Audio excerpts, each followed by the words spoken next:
Hello, and welcome to the President's Update. It's a special edition. And this special edition is devoted to three topics that we do reports on regularly to a wide variety of constituents. We're going to talk about the Ohio budget that was recently passed, our strategic planning process, and lastly, the college goals for Northwest State this year. So let's get started.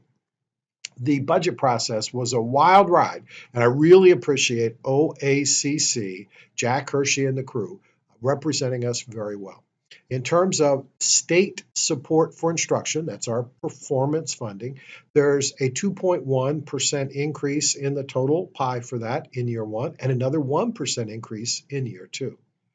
SSI eligibility will be Ohio residents or those that we give tuition or reciprocity to, and that will be starting in 2021. Tuition went up $5 a credit hour at our school this year, and there is authority to do that again next year. Community college funding, we are to use our SSI increases to help student services or to prepare people for the workforce. And there's a study panel on looking at the funding with the idea of adding an employment metric or how our students get a job after they complete certificates and degrees. We also held back $1.5 million in money to because we adjusted the formula, and NSCC will get 30 of that to help in that adjustment. In terms of scholarships and financial aid, there is a new program called Community College Accelerated Program, and you'll hear more on this later.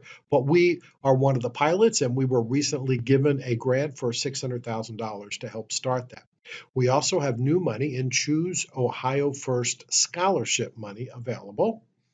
We have tech cred, and the governor talks about this a lot. This is for people who are currently working, called incumbent workers, and there's $15 million. It'll be reimbursed, and it will be based upon in-demand jobs.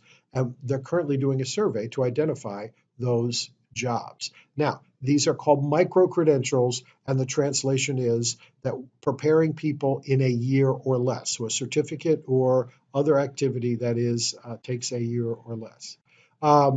We did have sometime during the budget $6 million for textbooks and instructional materials in a grant that we used to have called OCOG, but that did not make it through the final version. In terms of workforce training, very popular. $8 million for Rapids, and we're in an area where we collaborate very well on that. There's also $2.5 million for building industry partnerships and $25 million for industry recognized credentials, particularly during high school. So money for workers in tech cred and money for high schools for industry recognized credentials. There's a $1 million STEM award in the Academy of Science.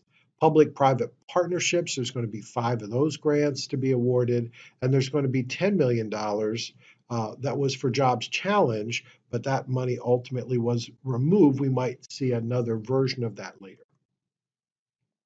College Credit Plus, no changes to the program. It's growing. It's one of the fastest growing enrollments here. And there is a pot, $3 million, to help teachers in high schools meet the HLC credentials to be able to teach. State community colleges, and we are one, now have the ability to do a property tax bond levy for capital permanent improvements. And I'm going to talk to the team in Columbus about exactly what that is and then talk with the board about it. There are new high school graduation requirements. That was one of the controversial parts of the budget process, and those requirements are attached to this update. And lastly, there's a grant to help high school seniors complete FAFSA. And FAFSA is really a gateway document that helps people get scholarships. So in terms of wrapping it up for the budget update, we see an increase in tuition, an increase in SSI, our state support, plus close to $40 million in other pots of money, some of which we've already accessed. So it's a time for nimble community colleges to build partnerships and be able to do things that they hadn't been able to do before. Building a strong and sustainable future. And this is about our strategic plan.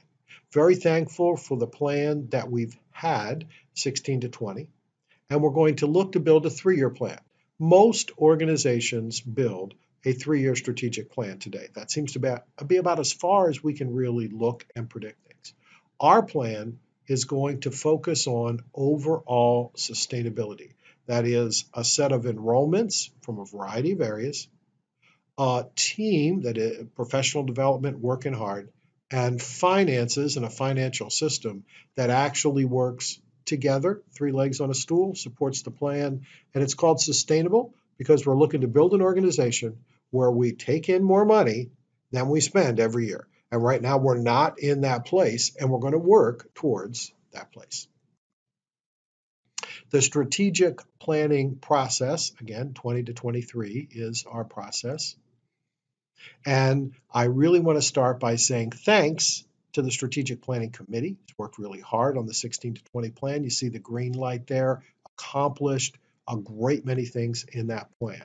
We're going to have an October 22nd thank you event for Dan Burklow and the entire team of people that worked really hard to set us up for the next strategic plan.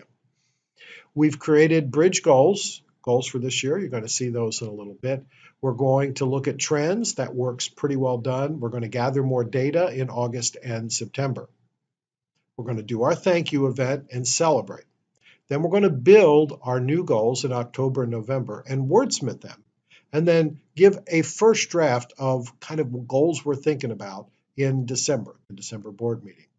We'll then take the tour across stakeholders inside and outside the college in January, and then we'll start to build some tactics around it based upon those conversations. We look to finalize the plan and present it to the board for their approval at our April board meeting.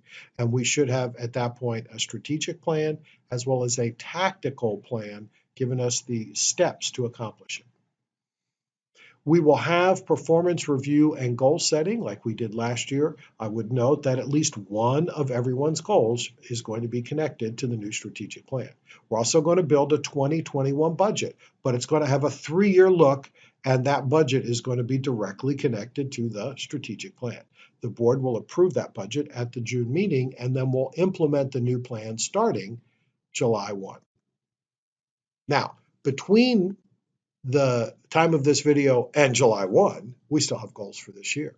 And they're on the focus areas that we have. We had 4 focus areas. We just split one of them out.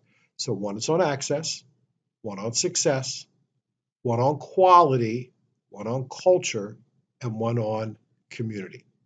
And there is a handout with this video that lays out those goals. Access is the first goal we're going to talk about, and it is creating more enrollments into the college. Todd Hernandez is the champion, and we have a new enrollment management team along with EAB, our strategic partner. The thing about our goals is that we have groups of people working across the college on our goals. Now, I'd have to say enrollment is a big goal for us. Lots of strategies here like Bachelor's Bound, increasing our transfer, our enrollment team, looking at metrics, and our focus right now with that enrollment team is that there's an 8-week term, second 8-week term, and we need your help flying Doolittle Air, that's our airplane here, 130 students and 15 FTE. Our enrollment growth that we have right now is fragile. And typically we lose enrollments during the term. So we're looking to work hard to learn as a team. Enrollment is everyone's business. And that's job one for every person at this institution, to learn how to build these 8-week terms. Second is student success and completion. Vice Presidents Robison and Kruger are part of the success and completion. They have a team that includes faculty and some great strategies for that. Here are the strategies as they are noted, and there are some metrics attached to it as well. And this is all about, we have students on a plan, and we want to keep them on that plan. So things like retention and completion are key things. Goal number 3 is all about quality and process improvement. And AVP Dan Burklow, along with a college lean team and the different HLC criterion teams, are going to help do this goal. And we have a variety of goal strategies, but ultimately leaner processes and a successful completion of our HLC submission. Now, goal 4 is a continuation of I love my job and my job loves me. And Katie and her HR team did a great job last year and are going to build an even larger team as we start to do more and more both fun things and some serious things together. For example, the president's leadership team is actually in a curriculum, and I taught the first class. It was a lot of fun. Lisa Beecher is going to teach the next class. Kathy's Swords is going to teach a class. Todd Hernandez is going to teach a class. It's really an instructional class, the way we kind of look at it. So we're also going to do a baseline culture on survey, which is something that we've not done in a while. Goal 5 is the community engagement goal, and as the president, typically I would be the goal champion. And we are going to put some teams together, one on marketing and brand image and the other on events. And we're looking to do things like a brand image survey, which we've not done in a long time. And I look forward to working with this team. We got a lot of things on the plate here. And that's our goals for the year. So that's the president's update. I'll recap. Budget looks good, but note, there's a lot of funding that is available to nimble community colleges who are going to build partnerships to help our students, all beyond our traditional ways of funding. We have a strategic plan process that is designed to move us towards sustainability, where our systems of how we bring students in and how we get rewarded connect, and that we actually do it so that we take in more money than we spend every year. That's a sustainable college looking to get to that space. And lastly, we have bridge goals for this year. And at the top of the list is access, access, access. Enrollment's everyone's business, and we're going to show how an 8-week term is going to help us with enrollment. Now, these are our reports. Really appreciate it. If you have any comments or feedback, talk to your vice president or send me an email. But this is the President's Update Special Edition.